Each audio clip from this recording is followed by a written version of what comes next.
know me, so you can thank my parents. So my name's Zahra. I did a Masters in Social and Cultural Psychology, and my topic is looking at British-born Indians and British-born Pakistanis 70 years on from the partition. So I was going to show you a quick video to kind of capture the emotional significance of the partition, but we can't get the sound on, I'm afraid. So I'm just going to skip to 70 years later. So at the moment, during the 2016 London mayoral campaign, we had two candidates. We had Zach Goldsmith and we had Sadiq Khan. Now what was interesting about Zach Goldsmith's campaign is that he took it upon himself to represent the Sikh and the Punjabi community of London. Now this was quite interesting considering Sadiq Khan's background as a Pakistani. So automatically this political campaign was using this intergroup relation as a political ploy. So this kind of brought about the research question. So the big research question was, how do British-born Pakistanis and British-born Indians represent their current intergroup relations 70 years on from the controversial partition? Now this research question was divided into three sub-questions, and these were guided by the social representation theory. So how do British-born Pakistanis and British-born Indians represent themselves? How do they represent one another? And how do they represent their relation? So the methods used. So I use qualitative data, and that's because the number one point is when you start a question with how, you answer it through qualitative data so that you can understand the psyche behind it. So I used focus groups. So I had 3 focus groups for the British-born Indian group, and there was 18 participants in total. I had 3 focus groups for the British-born Pakistani group, and there's 18 participants in total again. So I used second and third generation, and this is because I wanted to see the influence of the British culture since birth, and pizza was used as an incentive.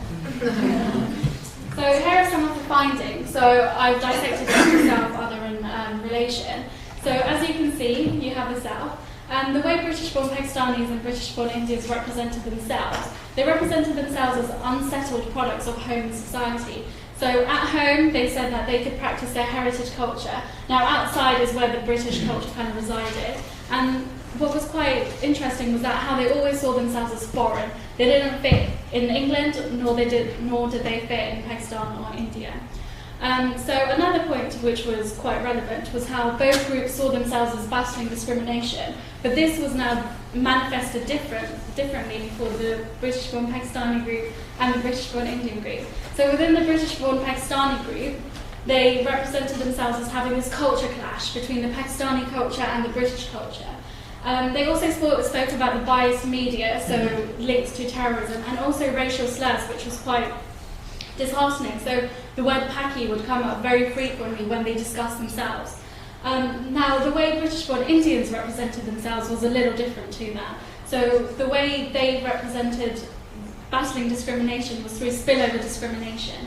So they were experienced discrimination because of the Pakistanis, and then they actually saw themselves as assimilated people in British society. So the way they represented the other, so British-born Pakistanis represented British-born Indians as socially and economically headstrong. So they saw them as tenacious and having really good relations with the British. So one of the quotations which came up was how Prince Charles would always go and visit India, but he would never go to Pakistan. So that was one of the things which came up. And British-born Indians represented British-born Pakistanis as reserved. They saw them as quite traditional, so it's people who are very close to their heritage culture. But they also saw them as secluded, so they were kind of saying that how the reason they secluded themselves was on a voluntarily basis. Now what was interesting was that both groups saw one another as being united under the United Kingdom. So they spoke about how the British identity kind of puts them together with the British Indians or the British Pakistanis, and how they're living in coexistence. But they also said that there was a difference between British-born Indians, British-born Pakistanis, and Pakistanis and Indians. So the British side kind of grouped them together. But they also represented the roots of division. So they also spoke about how they're conflict countries, and that kind of translates to problems within the UK. The most interesting point for me was the religious synonyms. So the founder of Pakistan, Muhammad Ali Jinnah, when he kind of founded Pakistan, he spoke about how Pakistan would be for the Muslims and India would be for the Hindus and the Sikhs. Now, you actually saw relevance of this in current society and the way British-born Indians and British-born Pakistanis were representing one another. So they would speak about how, when they were speaking about Indians, they would speak about the Hindus, and when they were speaking about the Pakistanis, they would be speaking about the Muslims. So this kind of anchoring in historic knowledge was quite relevant. So in terms of their relation, there was always a form of lingering tension. So they always spoke about their haunted past. So the video earlier was going to kind of give you a bit of a snippet of what happened during the partition. But here we could see there was a haunted past with how they would speak about one another. And they also spoke about the resurgence of nationalism. So, for example, with Modi, people are starting to get a lot more nationalistic and getting a lot more either anti-Pakistani or anti-Indian. And also because of this, there's always a level of suspicion when it comes to talking to British-born Pakistanis or British-born Indians from the inside.